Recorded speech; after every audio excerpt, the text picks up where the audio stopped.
පසන් නිල් කඳුවැටි වලින් වටවුණු කුඩා ගම්මානියක වසරකට එක්වරක් පමණක් පුන් පොහෝ දින සඳ එළියෙන් පිපෙන මායාකාරී මලක් පිළිබඳ පුරාවෘත්තයක් තිබුණි. මෙම මායාකාරී මල සෙවීමට දැඩි අදිෂ්ඨානයකින් යුතු කටයුතු කළ කුඩා පිරිමි ළමයෙක් ඒ සඳහා වනාන්තරයේ දෙසට ගමනක් ආරම්භ කළේය.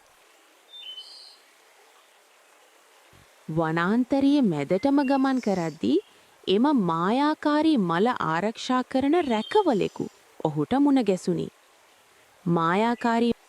මායාකාරී මල දැකීමට පිරිමි ළමයාට ඇති සුදුසුකම පරීක්ෂා කිරීම සඳහා රැකවලා ඔහුට අසීරු පරීක්ෂණයක් ලබා දුන්නේය. පිරිමි ළමයා එම පරීක්ෂණයෙන් සමත් වූ අතර රැකවලා ඔහුව පුන් සඳ එළියෙන් බැබලෙන මායාකාරී මල වෙත කැඳවාගෙන ගියේය.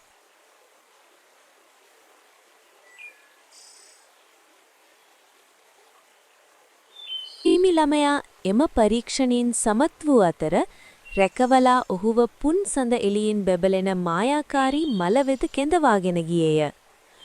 ඔහු මායාකාරී මලද රැගෙන නැවත ගමට පැමිණි අතර මුළු ගම්මානයම ඔහුව වීරයෙකු ලෙස පිළිගත්තේය.